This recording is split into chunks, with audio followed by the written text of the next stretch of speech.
his troops had just won, when he saw he saw death and destruction, and it was massive. And he had a change of heart. It was quite personal, profound change of heart. And after that, he converted to the Buddha's way, and devoted himself to really a quite benevolent rule, and was a great proponent of nonviolence.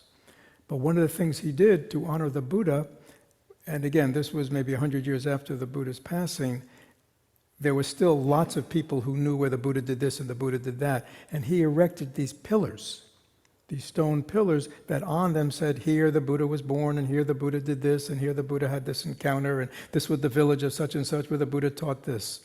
So he erected these Ashoka pillars, most of which had gotten covered over the thousands of years. But archaeologists being archaeologists, they began to put it together, and they began to go on these archaeological digs, and lo and behold, they discovered the Ashokan pillars all over the place where tradition said they were. So this really, sort of let the world know that the Buddha really was an historical person, and he really was born in India, and all these places that have been referred to as part of his life had truly existed. So it kind of gave an historical veracity to something that sort of people always knew by tradition.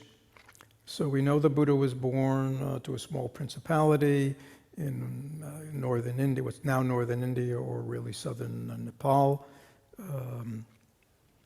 His father was, these were small principalities. When people say, oh, his father was a king, that's a little exaggeration. Maybe his father was a duke or something. You know what I mean? Small principalities. But anyhow, but he was born into that. And he grew up in that, and he was the heir to the throne.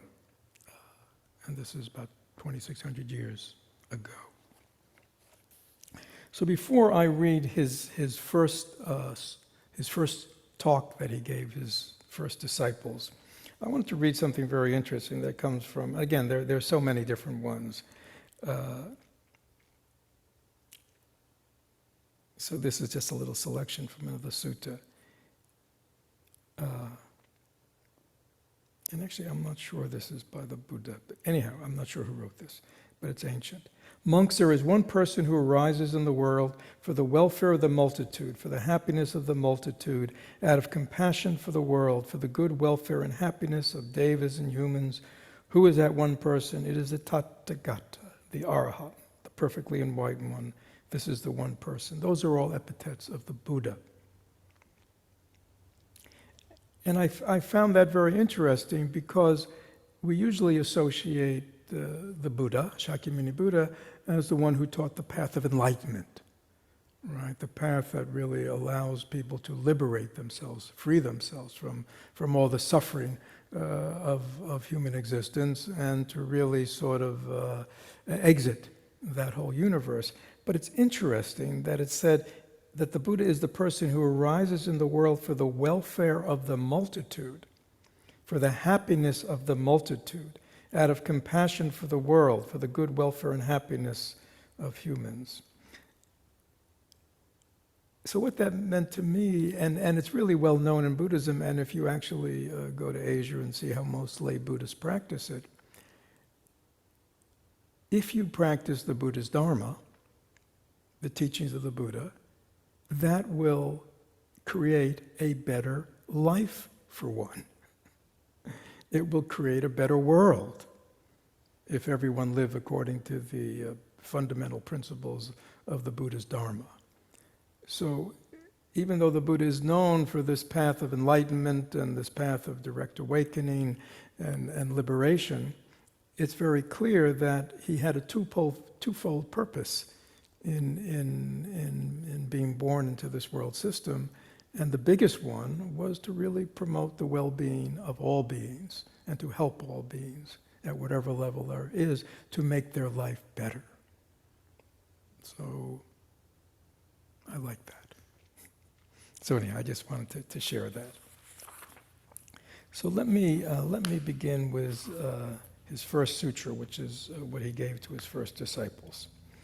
And he begins this talk, and this is the first talk that he gave to his disciples in Sarnath, which is, we'll talk about it in a little bit, but he came to enlightenment in what's called Bodh Gaya, where you can go visit today. I mean, I personally have been to India several times and have been on pilgrimage to a number of these places, and you can go to Bodh Gaya, where the Buddha came to enlightenment. You can sit under the Bodhi tree, the way the Buddha did, and you have your opportunity to become enlightened, just like the Buddha.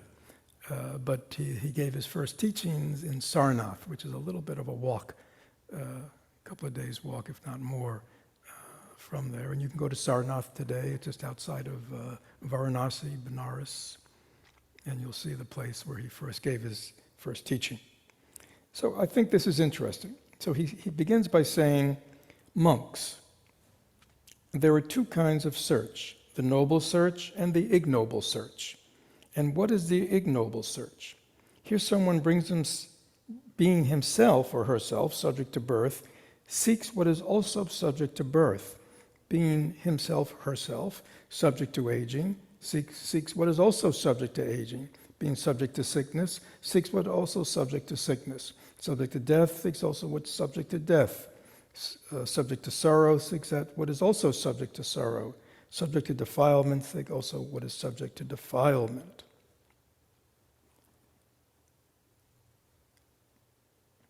And what is to be said subject to birth, aging, sickness, and death, to sorrow and defilement?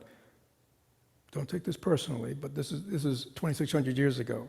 Wife, children, slaves, goats, sheep, fowls, pigs, elephants, cattle, horses, and mares, gold and silver. These acquisitions are subject to birth, aging, sickness, and death, to sorrow, defilement, and one who is tied to these things, infatuated with them, and utterly absorbed in them, being oneself subject to all of this, will also bring one to sorrow and defilement. So this is very interesting. So he begins talking about the spiritual search, which perhaps many of us would say we are on a spiritual search to one degree. And he's defining first what is an ignoble search. And he says it is seeking transcendence or seeking liberation from that or that person or those things that cannot give that. Right? He's saying, if you're seeking liberation from sickness, old age, and death, why would you go to somebody who's totally ensnared in sickness, old age, and death? Right? If you want freedom from sickness, old age, and death, why would you go seeking it in your body, which is subject to sickness, old age, and death? If you're subject to being free, why would you go and seek it in your possessions? That's what it goes on about, cattle and horses and gold and silver. We could modernize that.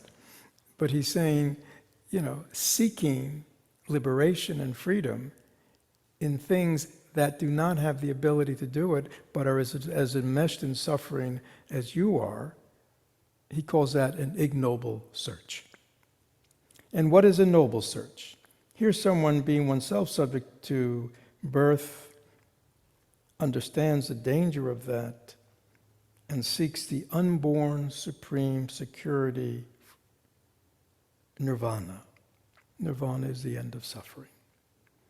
Subject to aging, the dangers of aging, seeks the unaging supreme security from bondage, nirvana, and he goes through everything. And he says, so therefore, this is the noble search. And I think he's basically giving an introduction to his own search. Any questions on that? I mean, it's very powerful because many of us these days who are quote unquote on a spiritual search, we're searching in all kinds of arenas that really don't have the capacity to liberate us. Right? We seek this understanding from things that are all themselves subject to impermanence, subject to suffering, subject to sorrow. And so he's really saying, if you're going to go on a spiritual search, do it from those sources that have ability to really liberate you, because they themselves are free. So he says, monks, before my enlightenment, when I was still an unenlightened bodhisattva, so he refers to himself as a bodhisattva, because in the tradition, and this is where the historical and the ahistorical sort of merge in the Buddhist tradition. So from the historical point, he was born 2,600 years ago to a certain family. He grew up in northern India, and this was his life, right? And you see, he came to full enlightenment. But from an ahistorical, and the Buddha will actually talk about that, he has many lives that he has been on the path of perfection. Many different births and rebirths. And so a bodhisattva is somebody who is on that path to Buddhahood. So he refers to himself, he was a bodhisattva, he was on the path to awakening, but he wasn't enlightened yet. When I was still only enlightened, I too, being myself subject to birth, sought happiness in subjects that were subject to birth, sickness, old age, and death, defilement, etc. And then I thought to myself, since myself, I am subject to birth, why do I seek it in that which is also subject to birth? And he went through all the things together. One of the things about the Pali Suttas, there's a lot of repetition. So if anybody of you have tried to read the Pali Suttas on your own, you might have been turned off, because there's just lots of repetition. And supposedly that was because it was an oral tradition. So if you have lots of repetition, it's kind of easier to memorize it or something. But in our modern times, it goes like, all right, I get it, but they repeat it a lot.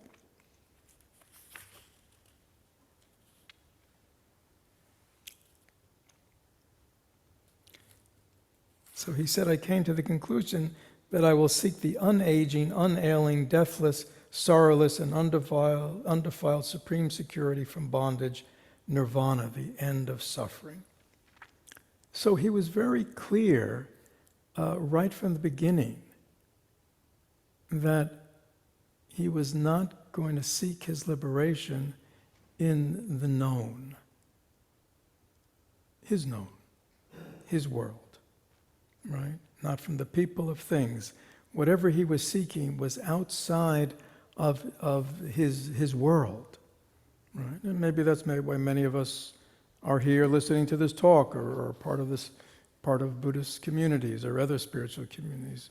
We understand that within the context of our own life, our own thoughts, our own relationships, the people in them, none of them have the ability to free us and liberate us from our delusions, our sufferings, because they're as caught as I am.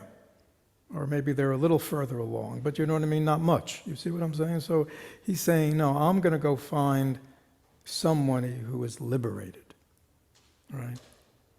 So he had a very high aspiration, didn't he?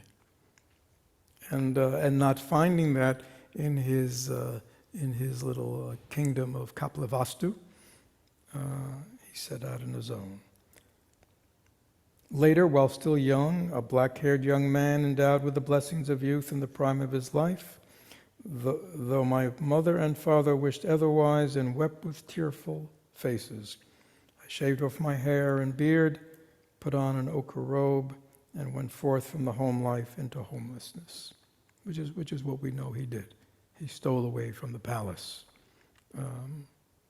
Actually, he was married. He had a wife. He had a child.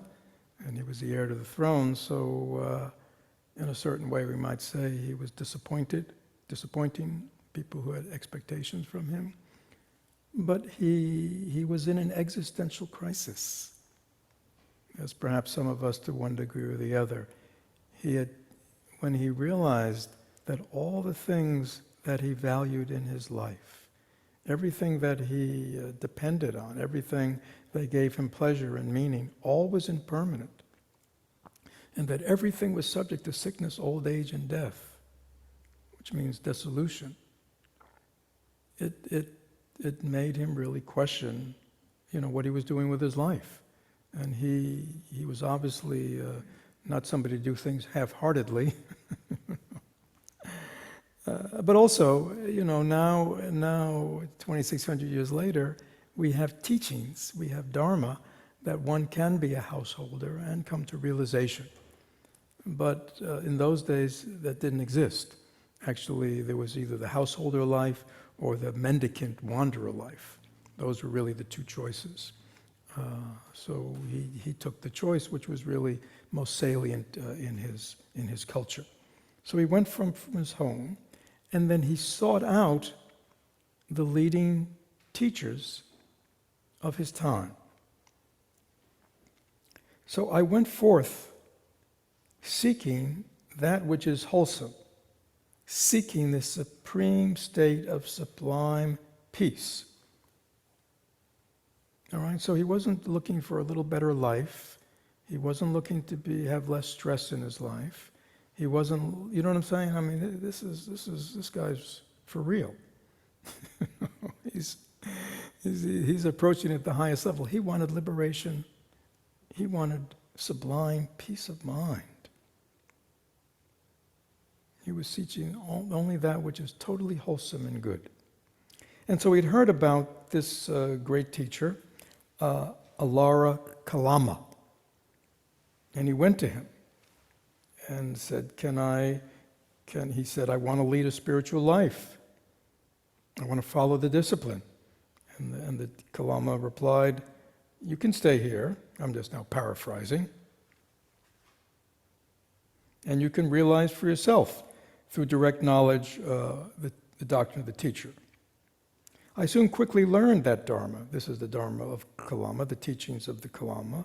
As far as I learned that Dharma, as far as mere lip reciting and rehearsal of his teaching went, I could speak with knowledge and assurance, and I claimed, I know it and I see. And there were others who did likewise. So this is interesting. The first thing he says, it didn't take me long to kind of intellectually get Kalama's teaching, and I was pretty good at, at lip reciting and rehearsing the teachings. And he said, and I wasn't the only one. There were a lot of others there who were pretty good at this stuff. So I think many of us can empathize with that. But then he thought to himself, and this gives you a sense of him as a person.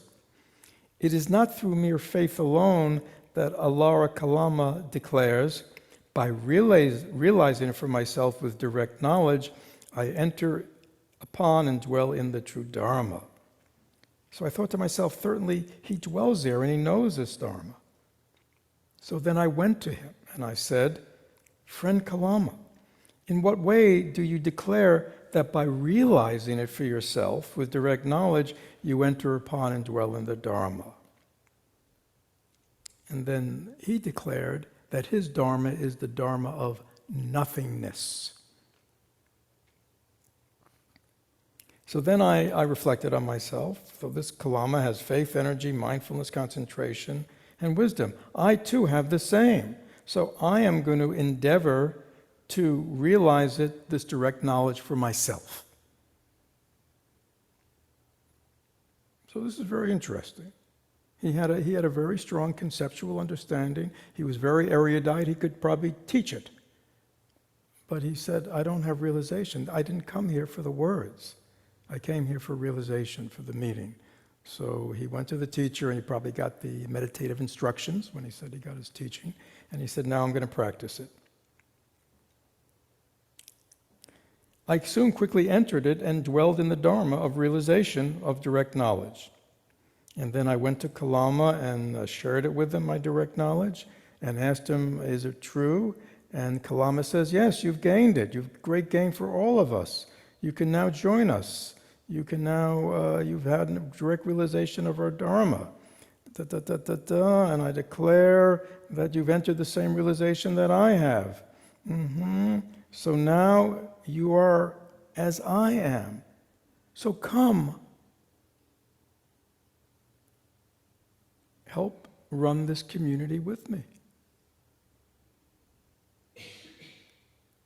Very heady stuff, isn't it? Think about it, right?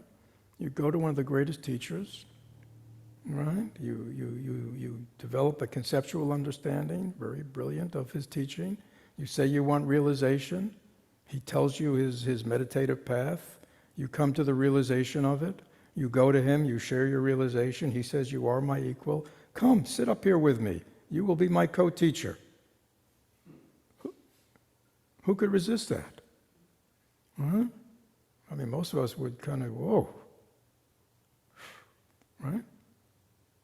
Doesn't get better for a young spiritual aspirant. Thus, my teacher placed me on an equal footing with himself and gave me the highest honor. But then it occurred to me. So again, this is the Buddha, after his enlightenment, sharing with these. So basically, the setting is he gave this first, and we're going to back up in a few minutes, but he gave this first teaching to the 5 ascetics who had been with him, and then who had left him when he, and we're going to backtrack a little bit, who had left him, right? And now he had decided he would teach them. So these are these 5 monks that he's speaking to. So even though he's being given these honors, again, very heady stuff, he says to himself, this Dharma, meaning the Dharma of Kalama, does not lead to disenchantment, to dispassion, to cessation, to peace, to direct knowledge, to enlightenment, to nirvana, but only to rebirth in this space of nothingness. Not being satisfied with that Dharma, disappointed, I left. So this is very, very important.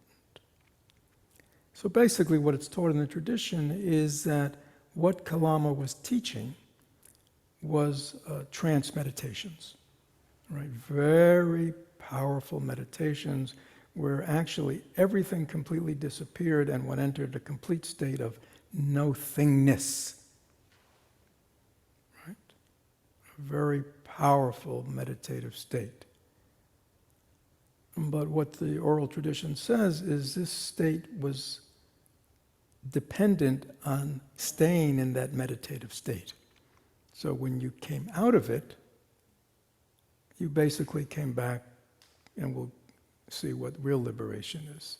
And so the Buddha realized, because he had this powerful aspiration for liberation from all delusion, all duality, from all constraints, he realized this is not it. Right? This, it has not led to a real profound understanding of the nature of this world, to see really into really how this world is, that leads one to move away from it and really move into a deeper understanding of how things are. So he was disappointed in that Dharma. And this is one of the great teachers of that time. And then he went to another teacher, Uddaka, and basically, I'll just go through quickly, the same thing happened. He's accepted as a student.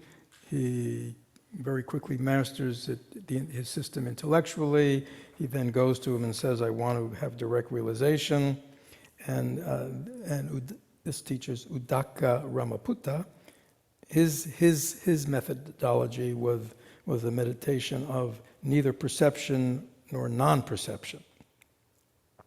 And I considered that this teacher had faith, energy, mindfulness, concentration, that I too would have the same, and therefore I entered upon this meditation. He very quickly entered into this trance state. He had this direct knowledge of the path, came to the teacher, and once again was invited to help lead the community.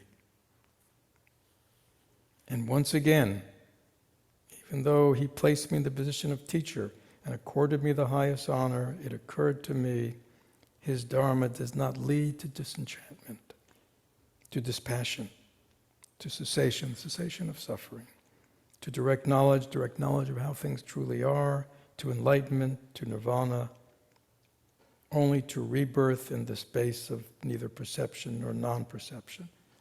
Okay. Not being satisfied with that Dharma, disappointed, I left. So what have we learned up to now, about the Buddha as a person? He's very strong. Very strong. And very confident. Even though he had no reason to be confident. He was a young prince. He was a spoiled prince. It wasn't like he had years of spiritual practice and spiritual knowledge. But he knew he had a taste of what liberation really was and what freedom really was.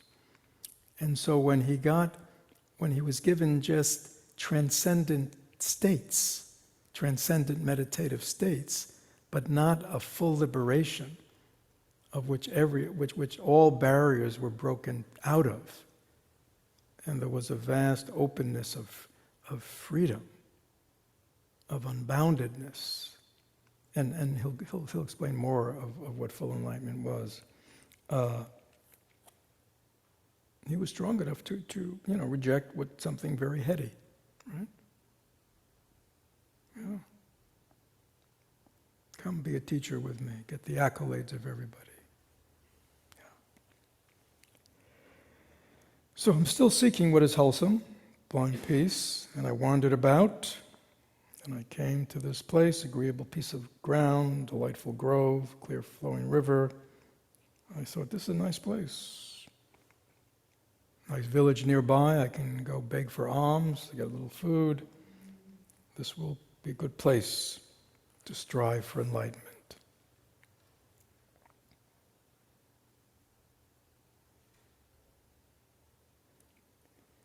And basically, in a long paragraph, he basically says, there he attained by himself this unborn supreme security from bondage, nirvana, non-aging, non-sickness, non-suffering. He completely came to realization. Now, this is another sutra. And again, I'm reading the Buddha's words, an anthology of discourses from the Pali Canon by Bhikkhu Bodhi. Bhikkhu Bodhi is an American.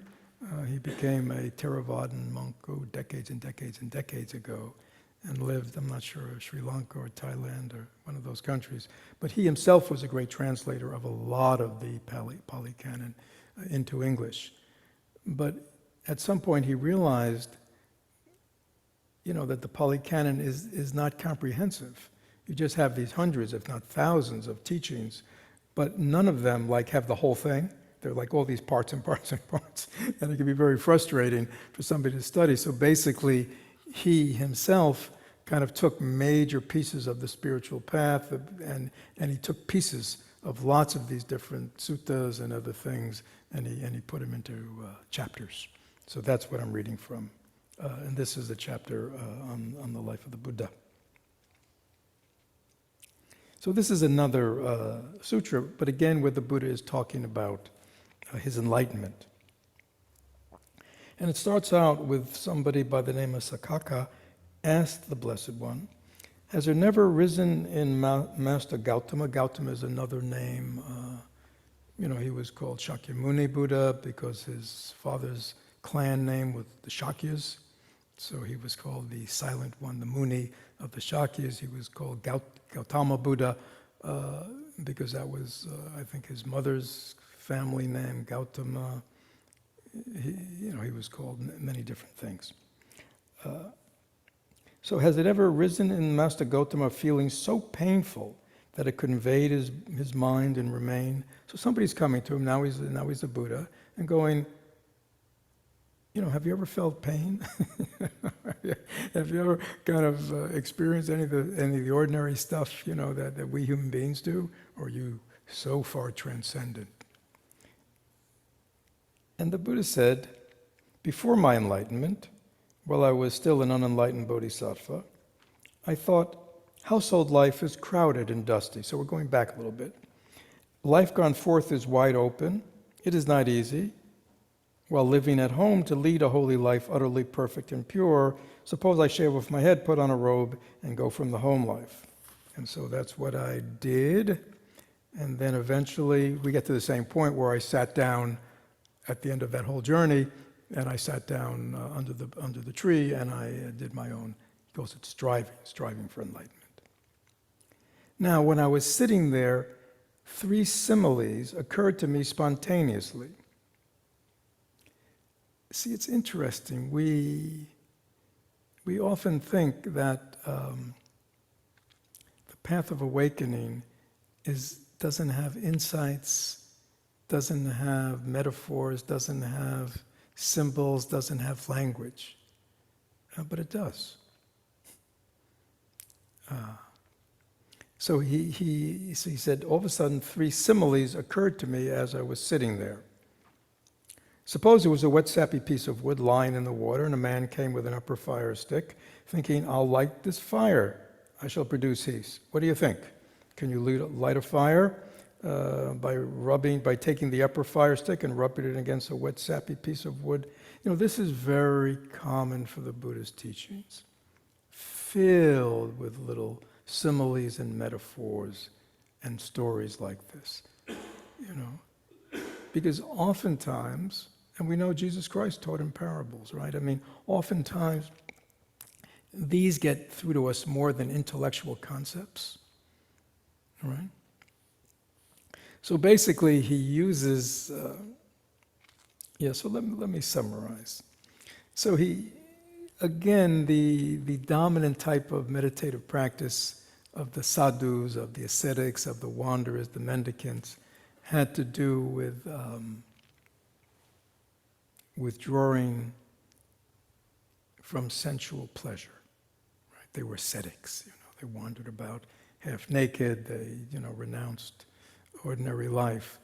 So he basically uses 2 examples of those who say they renounce all sensuality and yet live in the world of sensuality. He uses that as the analogy of rubbing kind of a wet stick against another wet stick. It's not going to produce any fire. But sort of like you take the teachings and you take the person and it's not going to work. But then he says, but then the second example is you have a good fire stick, but you still have a wet, sappy log, And he said that's like somebody who has withdrawn outwardly from worldly grasping and all that, but inwardly they haven't. So again, he's using a very interesting analogy. He's saying about the spiritual search, there is an inner and an outer context. Some people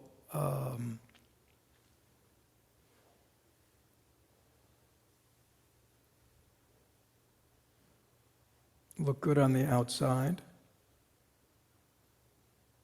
but their inside isn't good. Right? Some people may not look good on the outside and may not be good on the inside either. Those are the 2 wet pieces. And so again, and then he goes on that the third one is dry wood with a dry fire starter, right? That will make fire. And so he's really, I think, the analogy here is for all of us to look deeply and realize my practice, whatever you think your practice is, will never catch fire unless outwardly and inwardly I'm living a life of congruence. Right? So this is very important. I just don't outwardly walk the walk. I just don't outwardly talk the talk. But I completely am congruent with the walking of the path, the talking of the path. And I think this is what he's acknowledging, that this has to be before enlightenment can really occur. Because up to that point, there will always be disturbances of the mind. And for true enlightenment to occur, for the truth of reality to really penetrate deeply into our mind, the mind has to be totally open and at peace. And as long as there is conflict, either caused by our outward, the way we're living, or our inward way we are inside ourselves, exterior, interior, until that is really resolved, sort of the vessel of our body-mind is not ready for a real total letting go. Does that make sense to you? Yeah, so this is very profound. Now, he still didn't get it yet. So he realizes that he's got to be totally congruent. So now now that he's on his own, right? He's now going to devote himself to asceticism. Suppose with my teeth clenched, my tongue pressed against the roof of my mouth, I beat down, constrain, and crushed mind with mind. Right. You know, many people, they get sick of their minds, sick of their thoughts, sick of their stuff, sick of their, sick of the same old, day after day, right? I know what I'm going to do. I'm just going to destroy it. Just through the power of my will, I'm going to crush the self. Right? I'm going to crush all those thoughts. So So this is the path he sets on, and he basically just physically, and then he gets into pranayama, all these breath practices, breathless meditations, stopping in breath, stopping out breath through my nose and ears, volatile winds. I push. Breathless meditation, he stops breathing, he keeps going and going. He keeps going. Finally, there's like a violent burning inside his body and all that. He's nearly dead. But his mind's okay. Anyhow, so he said, some godly beings saw me and they said, the ascetic Gautama is dead. He's dying. All right.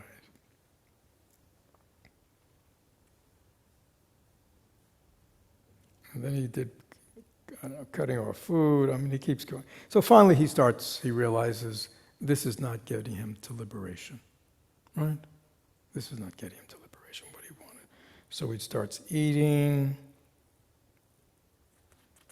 And the physical descriptions of his suffering was just incredible.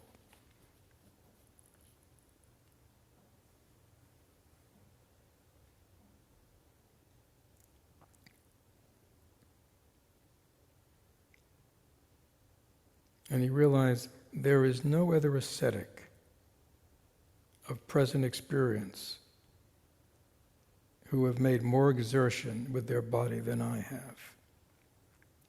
But by this racking practice of austerities, I have not attained any superhuman distinction in knowledge and vision worthy of the noble ones. Could there be another path to enlightenment? So, do you understand what's going on here? So first, he goes to all the major teachers, masters their systems, and something inside him says, no, this is not the realization I see. Then he goes on his own and decides, I'm just going to just crush the ego, crush the self, crush this mind. That's why I can open the door to liberation. And all he does is endlessly almost kills himself. He realizes this is not the path. But he doesn't know another way, you know what I mean? This is all that's available. And then it's very interesting. In that moment, he recalled, when my father was occupied, and this is a famous story, so this is when he was a teenager, and every year in the spring they have a festival, of planting, right? And so he was sitting. So he said, I was sitting in the cool shade of a rose apple tree, secluded from sensual pleasures. I mean, when we hear sensual pleasures, people think, oh, sex or something. This is not. Sensual pleasures means all the pleasures of the senses. The eyes see beautiful things, they have pleasure. The ears hear beautiful sounds, they have pleasure. The nose smells beautiful odors, mouth tastes beautiful things, right? The body feels, good, So these are all the sense pleasures, right? So he kind of withdrew from sort of being in touch with those pleasures. Secluded from sensual pleasures, secluded from unwholesome states. Unwholesome states means his mind was only filled with positive states, right? He felt good. So he's sitting there, he's not preoccupied by his senses, what he's seeing, hearing, smelling. He's kind of withdrawn into himself. It's very kind of pleasant. And just naturally, I entered what he calls the first jhana, which is the first meditative state, naturally, which is accompanied by thought and examination, with rapture and happiness born of seclusion. So he remembers just how naturally, sitting under, when he was a teenager, sitting under a tree, just, like maybe some of us here, we're just in nature, all of a sudden you're just pulling back from everything and you're kind of withdrawing to yourself and you just experience some kind of deep peace, some kind of at oneness with everything, some kind of natural disappearance of self. And he thinks, wow, in such an easy, natural way, I attained the first level of meditative insight, right? Could this be the path to enlightenment? Then following on that memory came the realization, this is indeed the path to enlightenment.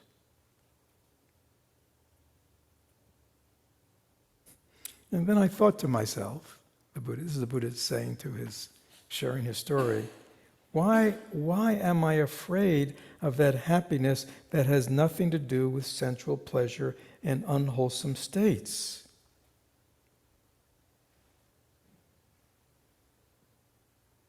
Very interesting. For many of us, we only know pleasurable states that come from pleasurable experiences with the external world.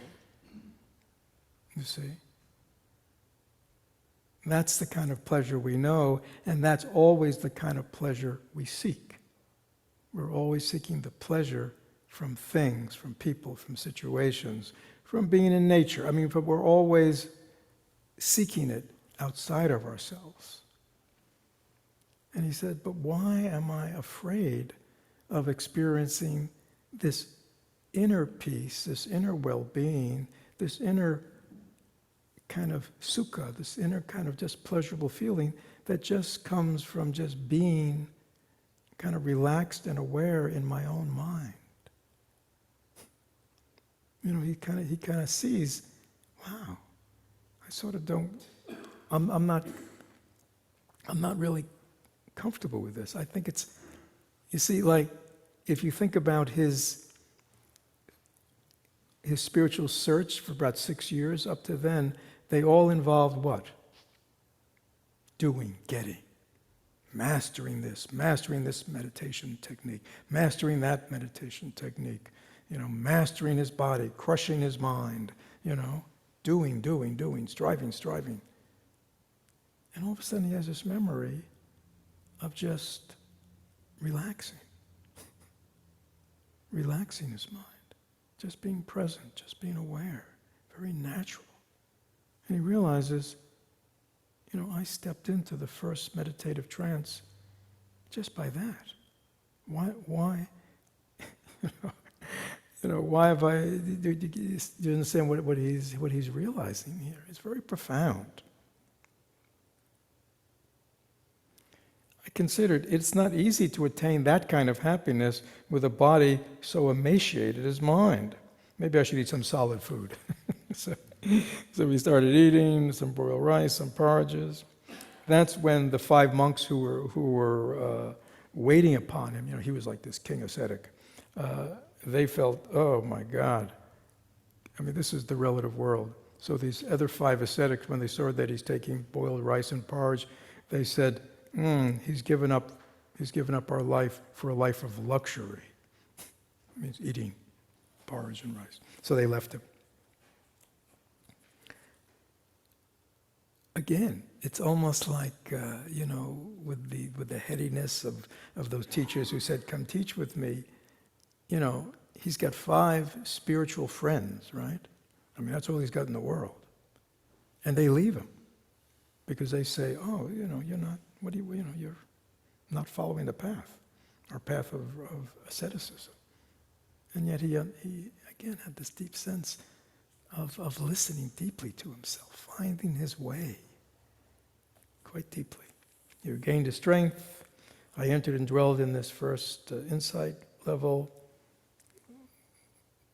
accompanied by thought, examination, rapture, happiness, born of seclusion, and I had a pleasant feeling.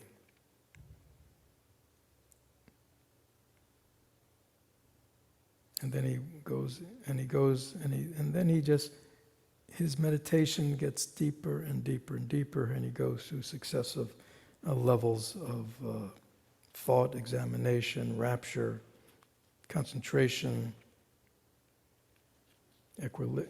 rapture, equanimity, clearly comprehending, third jhana, equilibrium. So he goes through these deeper and deeper states of experience. And then very interesting. So, and this is why we say the Buddha's enlightenment was a full enlightenment. There are various levels of enlightenment. So not only is he having a profound experience of the truth of his mind and the vast oceanic peace, imperturbability, total equanimity of his mind nature, unshakable, totally realized.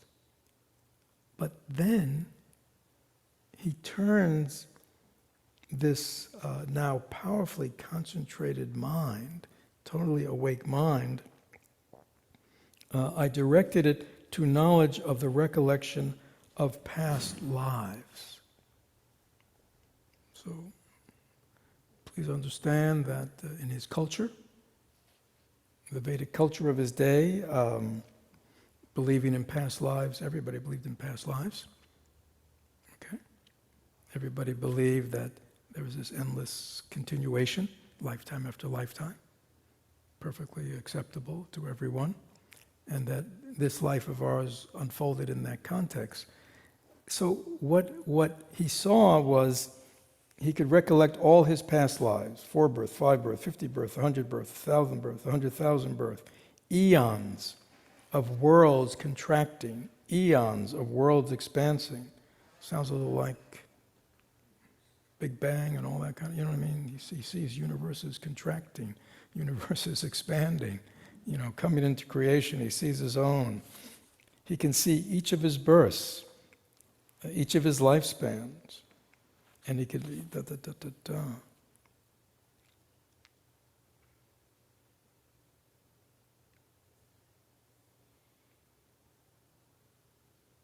And then he directed it, his second knowledge was to see that the same in all beings. With the divine eye, purified and surpasses the human eye, I saw beings passing away and being reborn, inferior, superior, beautiful, ugly, fortunate, unfortunate, and I understood how beings fare according to their actions thus. So this is another one of his insights. first he could see the unfolding of his own, all the causes and conditions of his own life that have brought him to the point he is now. This is a very important insight. Many people, just bringing it down to our level, we're not at peace with ourselves.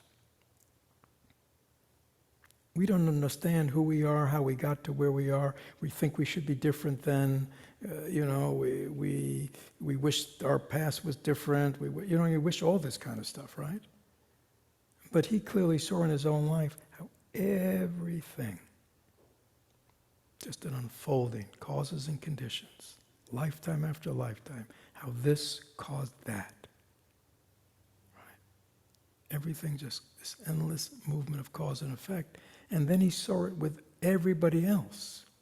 Now, if you're going to be a great helper of people, wouldn't it be wonderful if everybody who came before you, you could see all the movement of all their lives to bring them to this point right now? So you really see what's kind of holding the whole thing together, or why it's unfolding, how your ability to help people, that kind of, we might call it what, omniscience? So what we're also understanding that this fully enlightened being, he has omniscience, which is very powerful. And we'll talk a little about this. So that was the second knowledge.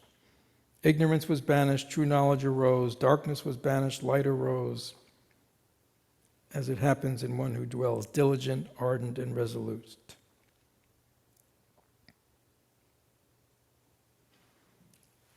And now, his third insight of this enlightenment experience was suffering. He saw, I directly knew this is suffering. This is the cause of suffering. This is the cessation of suffering. And this is the way leading to the cessation of thy suffering. I directly knew it as it is. These are the defilements. This is the origin of the defilements. This is the end of the defilements. And this is the way leading to the end. At that point, my mind was totally liberated from any kind of grasping, any kind of attachment. When it was liberated, there came this natural knowledge. I knew my mind was liberated. And he said, birth is destroyed, the spiritual life has been lived, what had to be done has been done, and no more coming. I will, basically this is it. So this was the third knowledge. Ignorance was banished, true knowledge arose, darkness. So that's his enlightenment experience. So if anybody here thinks they've had some kind of insight or enlightenment, we now know what the Buddha had, why they called him the Buddha, why they called him the enlightened one. So it wasn't only for his profound realization of the true nature of mind, the true nature of reality, it's also his insight. And most importantly, this third one, which, in these three, we see two major things happen. He discovered that everything is arising because of causes and effect. Everything is dependent on something else, right? Nothing stands alone. And then he saw, which is most important for beings, he saw why beings suffer. Because don't forget, he's just had this profound experience of this oceanic, blissful, radiant awareness that's his true nature. Later on, it became called Buddha nature. It wasn't called that then, right? And the obvious thing is, well, why don't we all experience it, right? If this is our true nature, if this is the true nature of my mind, why did it take so much work to get here? And he saw these lifetimes after lifetimes of just living in a deluded way, just piling up, piling up, piling up. But most importantly, he saw, and we won't go into it tonight, he saw what caused it. And because he saw what caused it, he realized, of course, if you remove the cause of suffering, suffering will end. You know, right?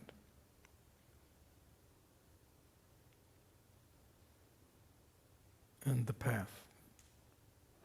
He clearly saw there was a path for human beings to follow. And so this came out of his great enlightenment. And then just very simply,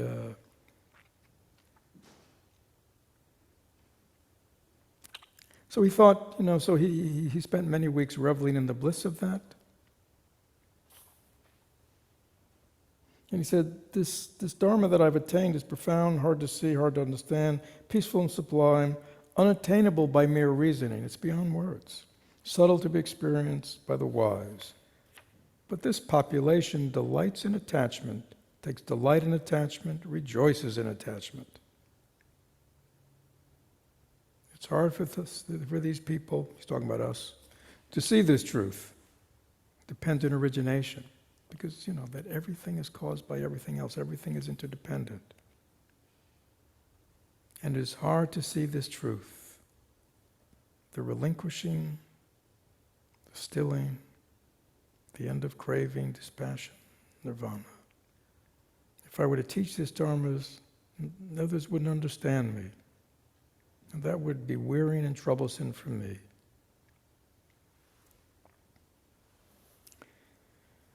So, considering all these things, and he goes on, he was inclined not to teach the Dharma. Okay, is that clear? He says, he looks around at us, he sees us, very, checking our iPhones all the time, and, very busy, and checking our day planners, and very busy with our to-do lists, and planning for the weekend, and how we do it. And he goes, what? Who's going to be interested in what I have? Everybody's so preoccupied. Everybody's so busy. Who's going to be interested in this Dharma? Who's going to be interested in the path of liberation, freedom? So he was inclined to inaction. So here in this one, the god Brahma comes down and pleads the case. In other versions, he's on the road and he meets these two Burmese merchants or something. But basically, everybody kind of sees now, because he's radiant, okay? He's blissed out on his experience, so he's radiant. It's not just his words, but just his being. People can tell, oh, this, this man is different.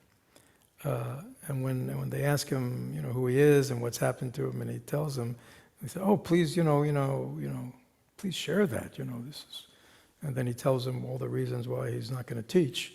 Because just people aren't interested, and it's kind of a waste of time, and it's probably just frustrate them or something, I don't know. But that's not the truth. But then there's this very famous expression. Surveying the world with the eye of a Buddha, I now saw beings with little dust in their eyes, and beings with much dust in their eyes, those with keen faculties and those with dull faculties, those with good qualities and those with bad qualities, those easy to teach, those hard to teach. So he just saw there are many, many different kinds.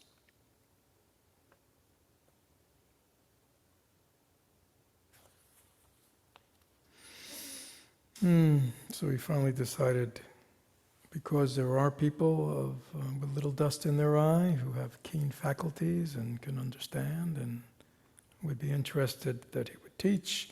And then he thinks, where should I begin? So that's when he remembers his 5 disciples who were in the deer park, and he goes and teaches them. And the interesting thing is, as it goes on, is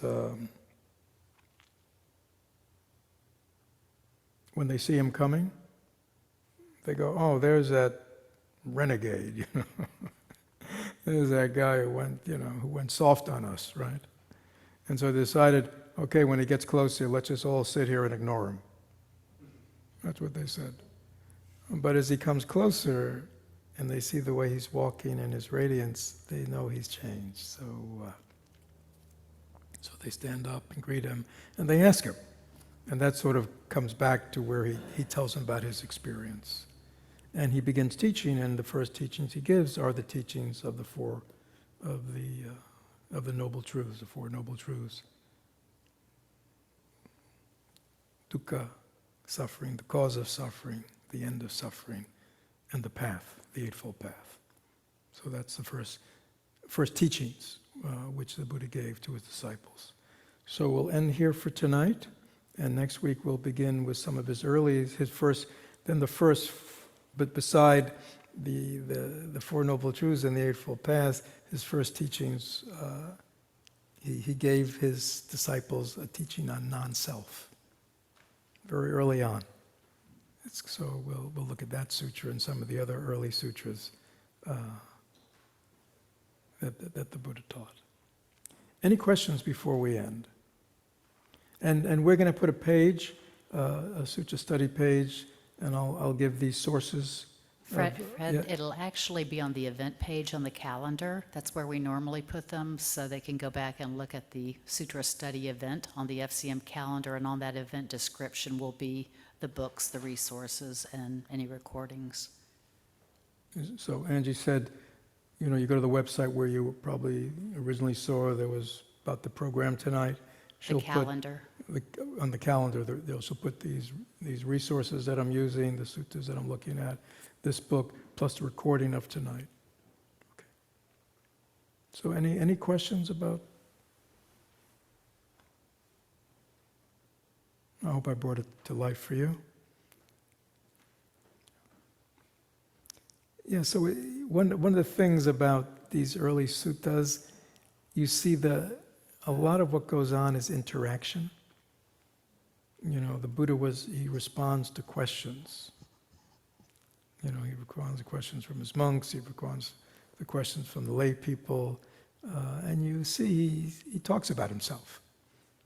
He's quite willing to share his experience, his growing up in the palace and what that was like, and why he entered the spiritual life, and how he was with his first teacher, and why he was his second teacher, and why he left them, and his own inner life, and how that guided him. So, and a lot of the sutras suttas are like that, very human. You get a real humanistic sense. Jose, you had a question? Yeah, at the beginning, when he meets the first teacher, Mm-hmm. and then at the beginning, I guess I was a little confused because it's almost like the language was like, and he rapidly understood and grasped what he was saying, and he was invited to sit next to him. Mm-hmm. And then the next teacher, kind of like the same. Mm-hmm. But I feel that rather than rapidly, because it must have been years, right? Or What? That was a process of years. Well, it was we know from the time he left the palace to the time he came to enlightenment, which is his own, was 6 years. So he was in his late 20s when he left the palace, and he came to realization when he was 35. And then he taught until he was 80. So he had a good teaching career. But also, like when he was with the ascetics a couple of years, right? If I remember correctly. Could be. I mean, it was. Jose's asking, wasn't he there a couple of years? It wasn't recorded. So we only have oral tradition. But yeah, he was obviously with them a time. But it was at the end. Let me just say parenthetically that there's a great teaching in here, because what we're learning from this is many of us enter the meditative path, we want to escape. We want to escape from the things that are going on in our life. We want to escape from our thoughts. We want to escape from our past. We want to escape from our memories. And so cultivation of concentrated mind states is very seductive, because in our meditation, and this is really, I mean, this is much profounder, but it's really the same thing. In our meditation, we can have periods where we actually feel what? Happy. At peace. Right? It's very seductive. Right? Just through concentration, mindful concentration, strong concentration, one can have very profound sense of well-being, happiness, rapture, inner peace. And for many people, that's what they're looking for. But the Buddha wasn't looking for that. He was looking for liberation, liberation from self, liberation from duality. Right? He was looking for something constant. He wasn't looking for something that had to be supported and created by a meditative experience. So so that kept him. He wanted the total collapse, we might say, of duality. He wanted to be free. He wanted to return home. When you're home, you feel good. And that return home to our true nature, to who and what we really are, is the journey. And so traditionally, in our traditions, Zen, Dzogchen traditions, those meditative those absorptions, those jhanas, are not cultivated, because they're considered they're not productive of insight. Maybe that's another way of looking at it. In the Buddhist tradition, it is only insight into the nature of things that produces liberation. Everything else, we might say, is state-specific. It just lasts for a time, as long as it's supported. But real wisdom, real understanding is transcendent, and that's sort of what this path is about. Fred, you have two questions Two online. questions. Jordan asked, do you believe in literal rebirth? Is it wrong to remain agnostic on rebirth and past lives? That's the first question. Yeah, I mean, again, it's funny. When I was a therapist, in my therapeutic practice, I used to do a lot of clinical hypnosis, but I would use it therapeutically to help people in this life. But because of, everybody hear of something called past life regression? I don't know is that so popular? So anyhow, because people knew I did clinical hypnosis, people say, "Oh, can I come to you? Will you do past life regression with me?" And I used to say to them, my experience is most people have enough trouble just unpacking, what they've done in this lifetime without, I kind of made a little joke, but yeah. So again, everything. Okay, having insight. So let's just go for one lifetime, okay? Having insight. Right now, each of us experiences things, right? We have thoughts, we have feelings, we have memories, we have mind states, right? And we wonder, where do they come from, right? Because they come of their own. Well, they come from our past. So having some insight into our past in this lifetime can be helpful for many people. Oh, well, of course, I think this way or feel this way. I mean, this is the way I got treated when I was a kid, or this was the ethos of my family, or this is what I experienced growing up. Or you see what I'm saying? All of a sudden, our life makes sense to us in one lifetime. So having that insight, because not everything can be explained in this lifetime. So maybe having more of that is helpful. But is it necessary? No. Actually, the Buddha really didn't, here he talks about his own lifetimes, but when people would ask him questions about past lives, you know what he would say? He would say, whatever you were in your past life, the result of that is occurring in your present life. So deal with it in the present, right? And when people would ask him questions about future lives, like you're omniscient. Can you tell me what's going to happen? He was saying, right now, in the actions of your body, speech, and mind, you're creating your future. So his bottom line was, transformation occurs in the present. So personally, I accept past lifetimes. To me, it explains a lot. It helps me understand myself better and why there are things in me that,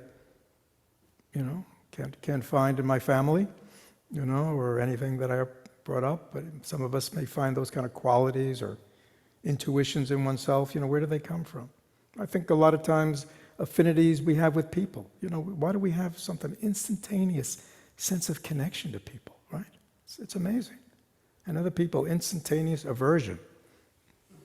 And it's like, well, maybe something's in the past. That's just one way of explaining it. But is it necessary? No. And the other question? Yes, from Michelle. Yes. Can you elaborate on Buddha's omniscience? On the Buddha's omniscience. Well, I would leave that to the Buddha to explain his omniscience. But I think in this case, omniscience means what? He knows everything, right? Knows everything. And so if you're in the business of helping people to have omniscience, to really see all the causes and conditions of this world, of every human being, why they're doing what they're doing, why things are unfolding in the world the way it is. If you had perfect understanding of what was causing it, you could understand what needs to change. Right? Because remember, and we'll talk probably more next time about the Four Noble Truths. Four Noble Truths are very important. Because it says if you want to understand what's going on now and you want to change it, you don't just rush in to change it. First, you need to understand what's causing it. But because we don't take the time to understand causation and we rush in to solve problems, we just keep repeating the same problems. Century after century, human beings, same problems, right? Because they never get at the cause.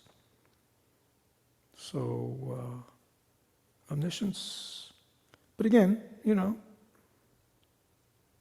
even for deluded beings like us, some of us can have more omniscience than the others. Some of us may have more omniscience now than we had, when we were teenagers. Let us hope.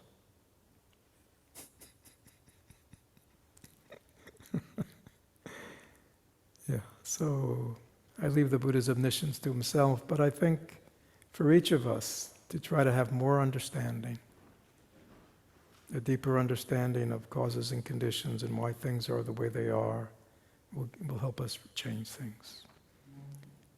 Anything else? So why don't we, it's about 9 o'clock, we're a little overdone. So let's, thank you everyone. Let me just share the merit, if any benefit has come to us tonight from our sharing of the suttas. May it be of benefit to all, and may it be shared with everyone we encounter near and far away, and may its effects ripple continuously to aid in the healing and transformation of the world. Thank you, everyone. I'll see you next week, and we will then go a little deeper into the Buddhist suttas. Thank you.